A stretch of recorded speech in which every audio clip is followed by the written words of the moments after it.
if you would have one message, one thing that you want to share with the world, like one piece of wisdom of one thing that you've seen in life or understood or want to share with others, what would that be?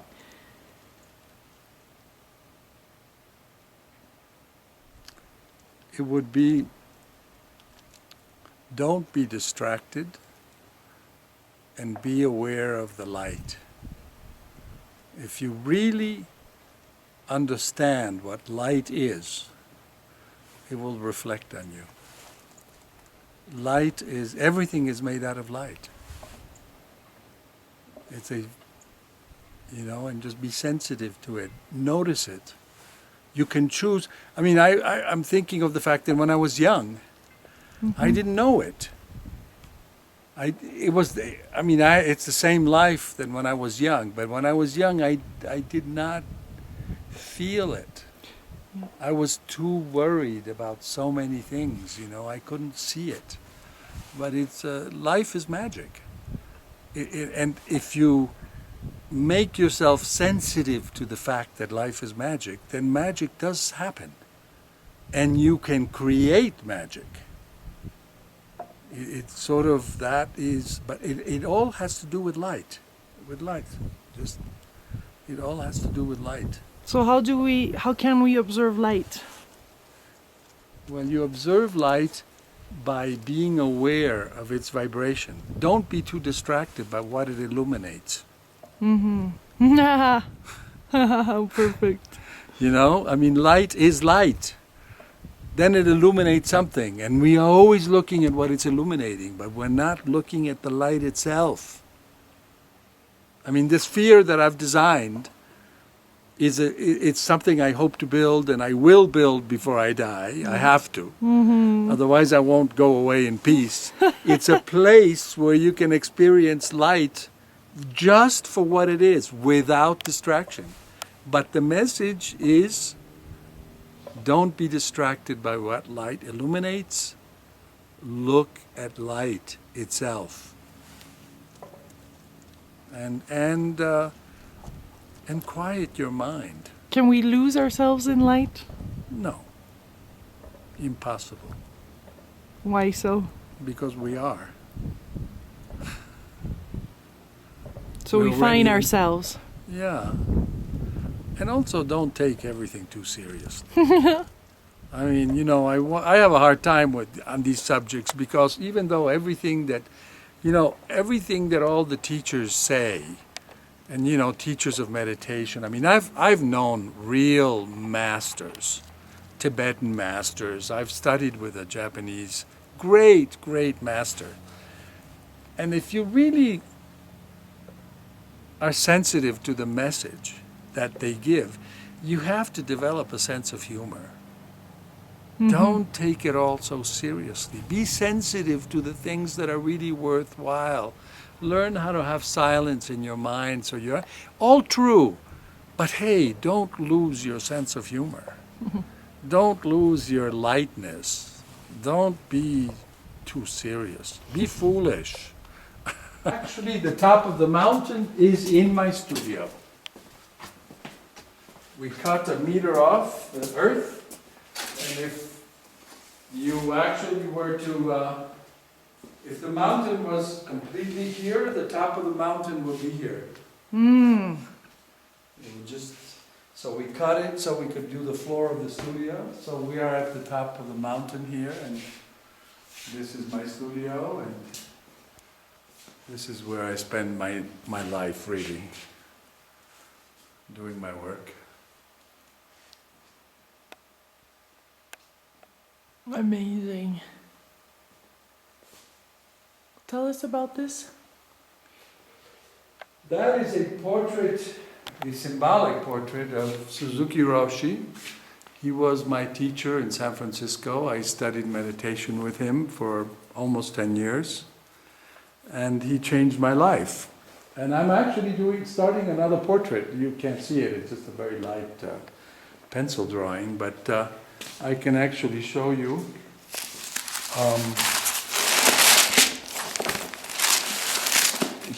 He was a meditation teacher in the late 60s, and he died in early 70s. And he changed my life.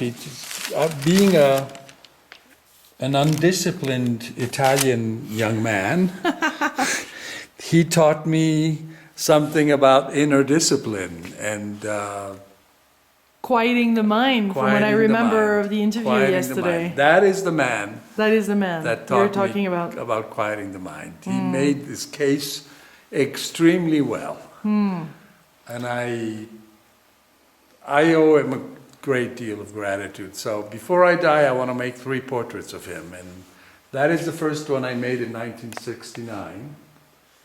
And it's like I carry it with me everywhere I go. I mean, so many times people wanted to buy it, and of course, you don't sell your soul. Yeah. That piece is about my soul. And I'm now doing a new one, which is you can see a work in progress here. The new one is sort of a portrait of spring. It's called Tea and Spring. So it's sort of like the negative space is flowers, and the positive space, which is Suzuki Roshi having tea, is going to actually be blue sky. And you can actually see I'm just forming it. Yeah. And the flowers, the spring flowers are going to be these. I'm just doing tests, but you can kind of get a feeling. So the figure of Suzuki Roshi having tea will be just like looking into the sky. Lovely. Here is a figure of light. Yes. This piece is... it's emanating. It's actually called The Melancholy of the Angel. The piece is half done, so it's not complete.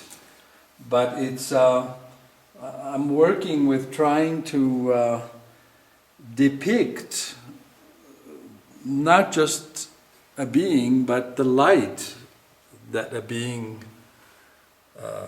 emanates. So it's a challenge because, let me tell you, as a painter, it's very difficult. We are always very material people. And so to sort of try to capture the feeling. I have another project here.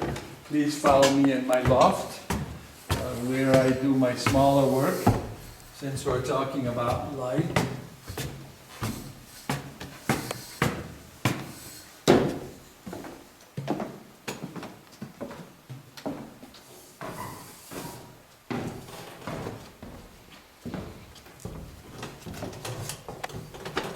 So here is more figures of light. These are what I call the 7 angels, each one with a light vibration. And this was my first attempt. Now I'm getting more complicated. In other words, I want to be able to do it much more. What are you looking for? I'm looking for a way to...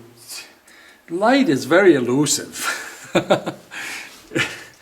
So it's difficult, but I have a very clear idea of where I want to go, and I'm going there. But it's difficult.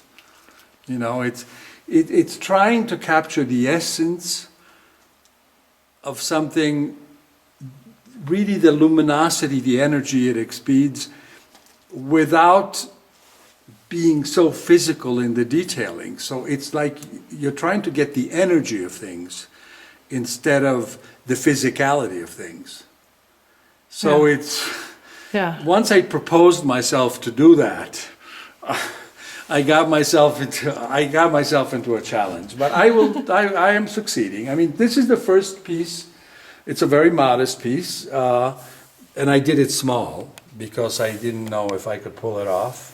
This is the first piece, and I'm going to be painting a border here, which will make the light feel better.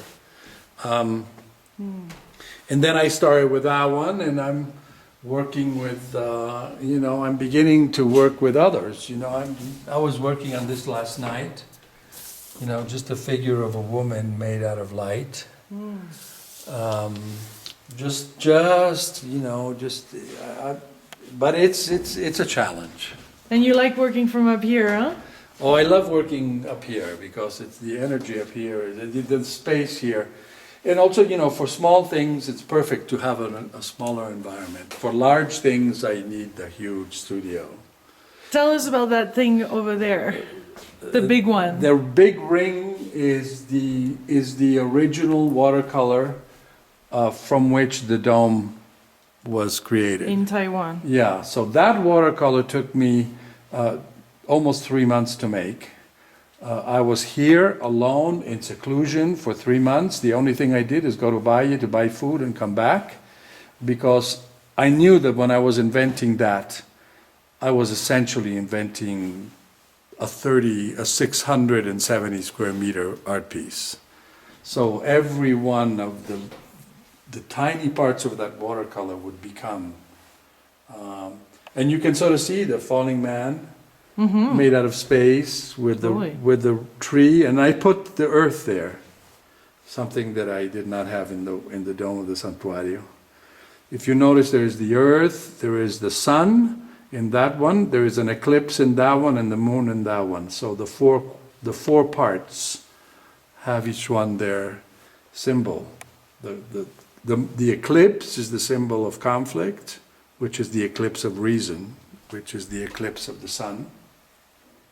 The pregnant woman with the moon is yin.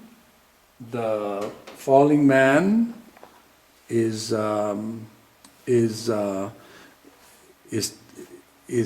life, with the tree growing out of him.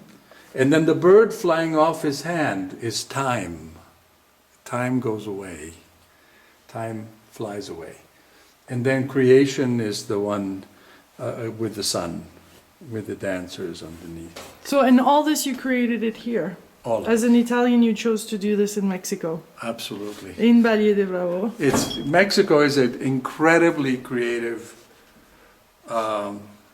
it's a place where creativity There's no limit. exponentially grows. That it's almost as if the earth in Mexico has a particular energy that stimulates raw creative invention. And I mean, I'm completely convinced. Yeah, I've noticed that I've been dreaming more Yes. being here. Everything Yeah, more. yeah, everything more. Everything more. It's a very basic creative environment.